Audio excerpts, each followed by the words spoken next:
আসসালামু আলাইকুম।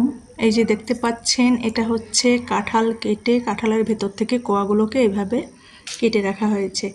এখানে আমি নিয়ে নিলাম কিছু মশলা, এলাচ, গোলমরিচ, দারুচিনির টুকরো, জিরা এবং 8-10টা শুকনা মরিচ। তো সবগুলোকে একসঙ্গে আমি ব্লেন্ডারে নিয়ে কিছুটা গুঁড়িয়ে নেব।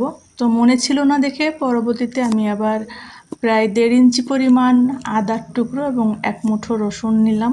তো এগুলো সবগুলো একসঙ্গে ব্লেন্ড করে নিব।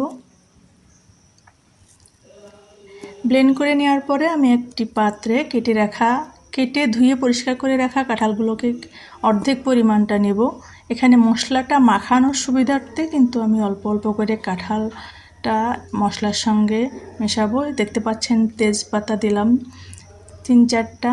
এবারে 1 কাপ পরিমাণ কুচি পেঁয়াজ দিয়ে দিলাম। তো পেঁয়াজটা দেওয়ার সময় একটু চেষ্টা করবেন এভাবে ডলে ডলে দেওয়ার, যেন ওগুলো ভেঙে যায়, গুঁড়ো হয়ে যায়। এবারে দিব আমি লবণ। তো আমি মাঝারি সাইজে একটা কাঁঠালের জন্য 2 চা চামচ লবণ নিয়েছি, আর নিয়েছি 1 চা চামচ পরিমাণ হলুদ। এখানে তেল ব্যবহার করছি সয়াবিন তেল 100 ml মতো। আপনারা চাইলে তেলের পরিমাণটা বাড়িয়ে অথবা কমিয়েও দিতে পারেন। তো এবারে দিয়ে দিলাম বেটে রাখা মশলাগুলো।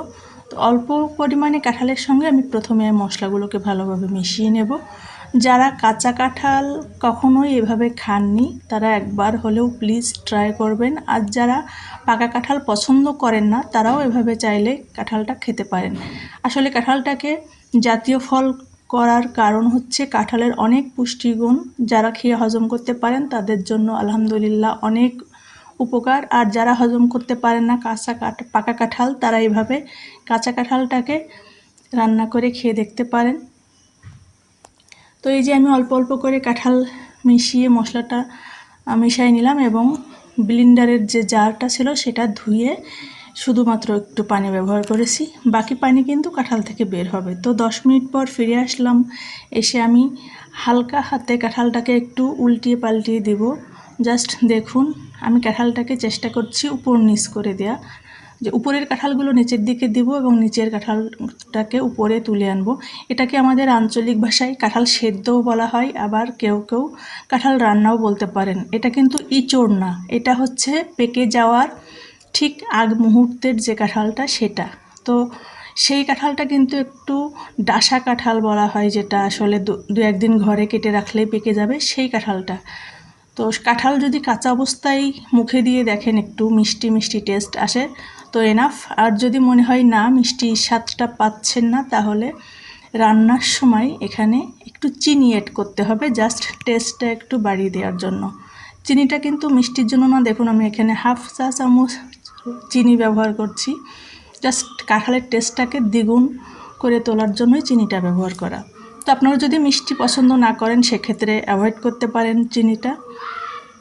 তো এইভাবে নেড়ে চেড়ে চিনিটা দেওয়ার পরে আমি আরও কিছুক্ষণ অপেক্ষা করব।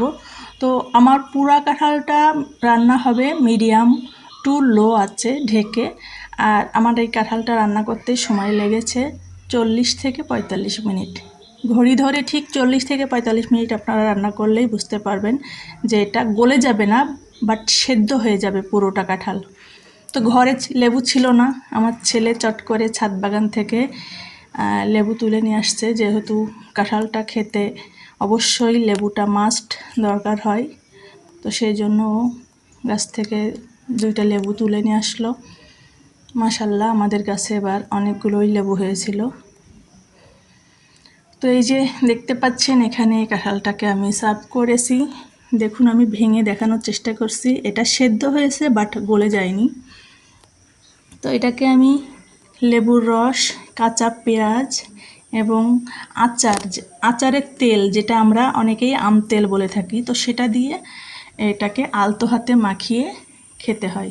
তো যারা কাঁচা কাঁঠাল পছন্দ করেন তারা খাবেন, আর যারা পাকা কাঁঠাল খেয়ে সহ্য করতে পারেন না বা পছন্দ করে না তারা একবার হলেও ট্রাই করবেন। আমি জানি একবার যদি আপনারা এটা স্বাদ পেয়ে যান, এই সিজনের শেষ মুহূর্তেও কাঁঠাল খুঁজবেন, আর যদি না পান তাহলে আগামী সিজনের জন্য অপেক্ষা করতে বাধ্য হবেন। তো এভাবে দেখতে দেখতে আমাদের ভিডিও শেষ পর্যায়ে চলে এসেছে। তো সবাই আমার সালাম নেবেন। আর এইভাবে আলতো হাতে কাঁঠালটা মেখে আপনি মুখে পুরলেই জাস্ট বলতে বাধ্য হবেন মাশাল্লাহ। সবাইকে অনেক অনেক শুভেচ্ছা জানিয়ে শেষ করছি আজকের ভিডিও। আসসালামু আলাইকুম।